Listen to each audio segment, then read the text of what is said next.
Hi everybody, welcome back to another Tuesday, Thursday Animal Adventures with Jordan, and today we are in for a cold-blooded treat. We're going to feature some of our reptiles and an amphibian from our Zoo to You educational program.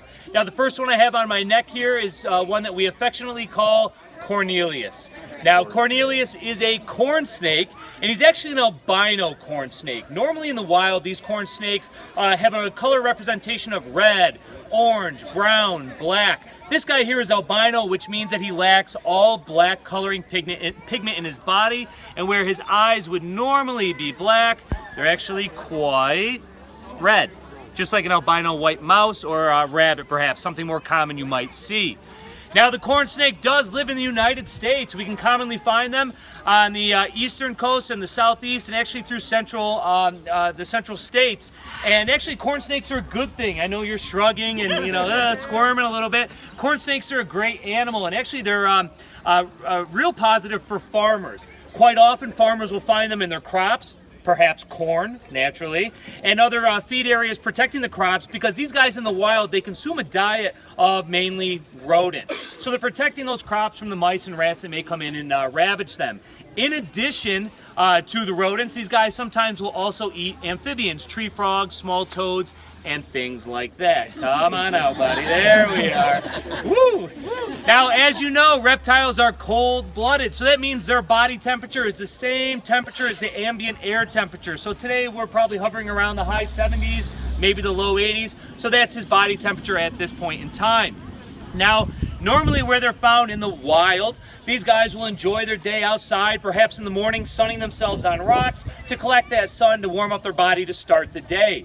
Now, mind you, some of those areas they're found do have winters. Now, they're not winters like here in upstate New York. However, they do go through colder periods. And what our reptiles do, they also go into something similar to hibernation that our warm-blooded animals do, but cold-blooded animals go into what we call brumation.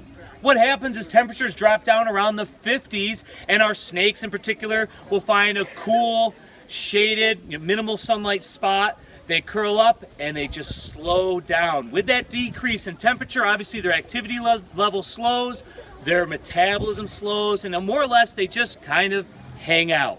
And what happens is that as they go through this winter, they don't engage in eating, really don't drink, and they really don't move much. They stay put. But as the spring arrives and temperatures start to increase, it really gets their blood flowing, all right? And when that starts happening, that's also when our breeding behavior begins. Everyone's woke up and they're ready to engage in social activities once again, all right? So what happens is that a male and a female corn snake will copulate, they'll connect. And they do so by wrapping their tails together. Their organs are actually internal, and what they do is they connect at the bottom. They, like I said, they copulate, and then over a little bit of time, then our female will produce eggs. Colubrids, rat snakes, corn snakes are egg layers.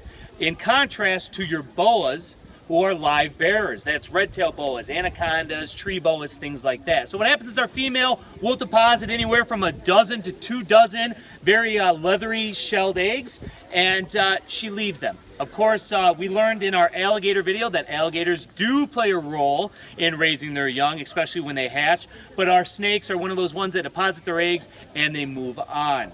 After I forget the actual period in time it takes to actually hatch the eggs, but once the eggs do hatch, the way they hatch, snakes develop an egg tooth. And they run it up and down that leathery shell, it splits it open, and they slither out. Now when they come out, they have some of that yolk sac still attached to them, and that'll last them about a week, maybe 2 weeks, and then they get hungry and they start looking for food. What do our babies eat? They can eat slugs, they'll sometimes eat insects. If they find baby rodents, they'll eat them also. And then they grow to their adult size, which can take anywhere from 2 to 3 to 4 years, and adult size is averaging about as small as 2.5 feet, up to about 6 feet for some of our larger corn snakes. So they do get quite long, but they do still stay very narrow-bodied. Right here is about the normal girth of a corn snake. So again, the largest item this guy is going to eat is probably a rat. All right. So let's move on from our corn snake to another animal from the program, and this is actually one of our amphibians. Now, amphibians, give me some examples. Raise your hands. We have frogs. What else? Salamanders, that works. Yell it out. Toads. Toads, all right. I'm waiting for another one. Lizards. No, not lizards. It's like a salamander, lives in the water. Newts. newts. And then there's another, I always butcher the name, it's like Sicilians, but they're not Italian, all right? It's this long, drawn-out, limbless, almost snake-like, worm-like amphibian. Very neat animal, rarely seen. So, for the representation of that group, we are bringing out who we call in our kids' programs Mr. Croaks. And Mr. Croaks here is a giant marine toad. All right. Now, these guys are known as the marine toad or the cane toad. Now this one here is just about full grown. They can get up to about 10 inches, 11 inches long, about the size of a dinner plate. Now, these guys are normally found in warmer tropical environments. So natively, you're looking at Central and South America. However, and some of you might know, is that cane toads and marine toads are now found all over the world. They've actually become a very invasive species. And that's because they are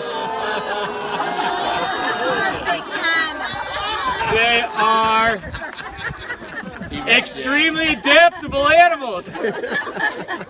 Oh gosh, keep rolling. All right. So they're very adaptable animals, so these guys can get introduced into an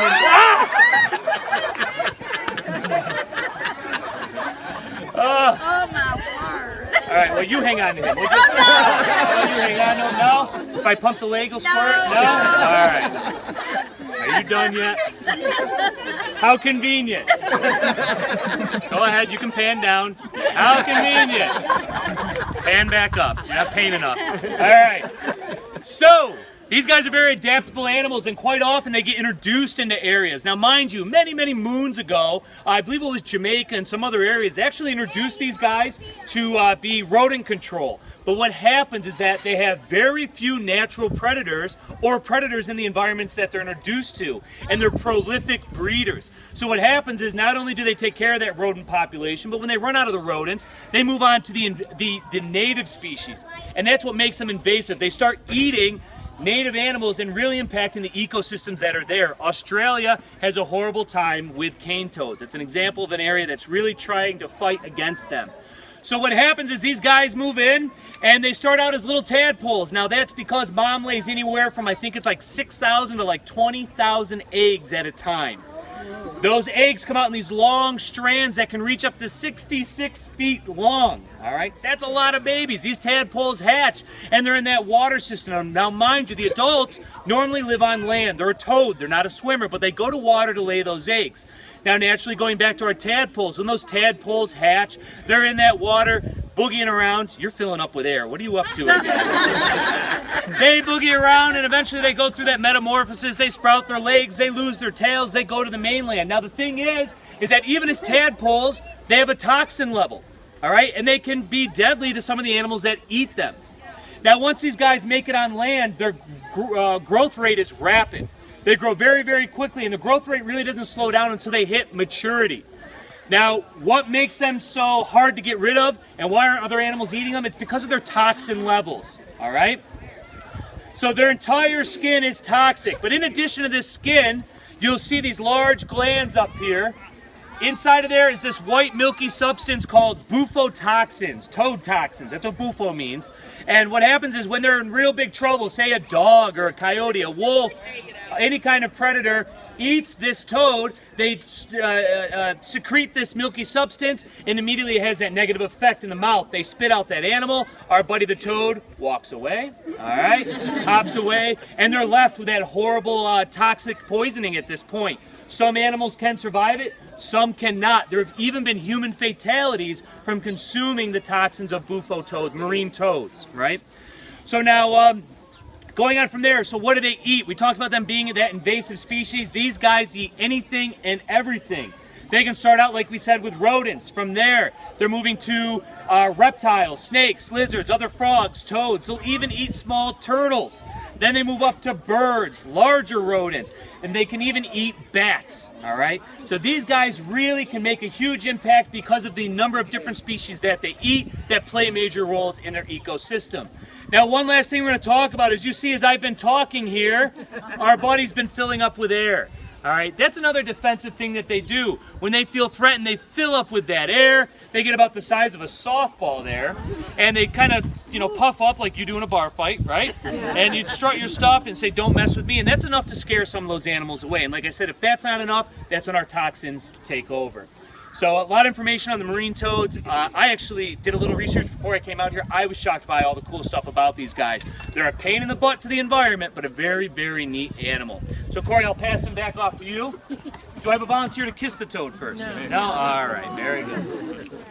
Now our last guy we're going to bring out, he has been with us pretty much since the beginning of our of Animal Adventure and our Zoo to You programs.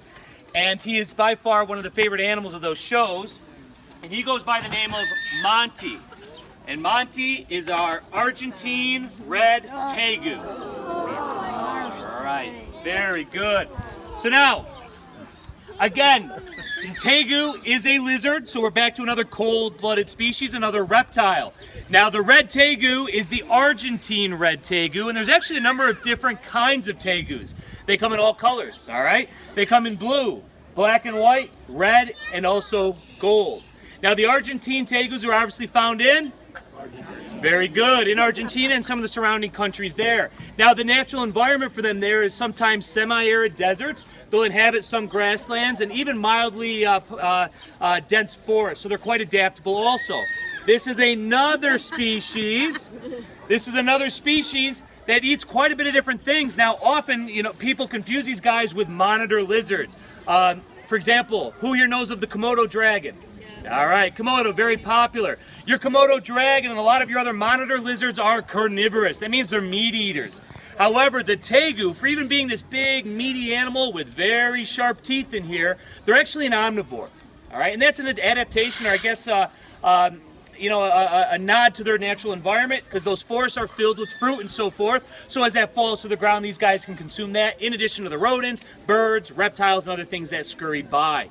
Now this guy here, Monty, is just about, stay over here now, is just about full grown. Your Argentine Tegus will get about 3 to 4 feet. Now you can tell the difference in gender by their development of their, I'm not going to tell you yet. All right, let's play a game. All right. Well, you notice these big chubby cheeks. Let's go to that. Big chubby cheeks. Somebody raise your hand. What do you think they use these cheeks for? What do you think, buddy? Storing food. So do they store their food in there like a chipmunk, right? No. Good guess. What else? What might they do? What might they do with those big cheeks? What might it help them do? Get a girl. Ooh, what do you think? Breathing. Not breathing. Good guess. Some people think like snakes, perhaps they can open up wider to consume larger prey animals, but that's not the answer. In fact, my friend over here had the answer. These big cheeks, these big jowls, help them show off to their lizard girlfriends. All right? In the Tegu world, these big jowls are produced by the males. Males will have large, significant jowls, and they'll bob their heads up and down, and they'll kind of show off to the girls. That's what attracts them. So that's what these big jowls do, and it's also how we can kind of just visually see if it's a male or a female. Very hard to do until they're about full grown. Now, going to some other adaptations, we'll see this big, large tail. You notice back here on the bottom, it's discolored. Anybody know why? It's about to shed, all right? All your reptiles, cold-blooded animals, when they grow, they shed their skin. Oh, we dancing? We're dancing, we're dancing, we're dancing, we're dancing. Show off. All right. So they have that tail, and what's actually in that tail is a fat reserve. So if you ever come across a skinny lizard, you'll see a very thin tail. Now our tegus and other large lizards will store extra food or fat deposits in this tail, so if they go through a period of famine where they can't find a lot of food, they can sustain themselves from what is left on that tail. Now, other neat things, you'll notice our big guy here is sticking out his tongue. Come on, get her up there. Very good. Now, that tongue is forked just like a snake, and what that does is it goes out and helps them sense their environment. Some people say taste, some people say smell. The actual word is sense, because it's doing more than just that. When they sense that environment, they take in smells and other things, bring it back into their mouth, and there's a gland in there that helps them decipher what's what and whether it's food or not. All right? Now, am I forgetting anything else? Oh, one more neat thing, and you can't feel this through the camera, is that they have very unique skin. If we can zoom in on it, their scales are unlike many other species, and they're actually almost beaded. And with the thing we compare this to the most is actually a basketball. It feels just like a basketball with that beaded raised leather. Excellent. So I think on that note, we're going to wrap it up today. Tune in again on Thursday. We'll do another Animal Adventures with Jordan. We'll upload that video soon afternoon. And remember, next week we're going to be off location. We're going to be at the Cape May Zoo. And boy, do they have a few fun things lined up for us. So tune in again next week as well, but we'll see you back on Thursday. Thank you.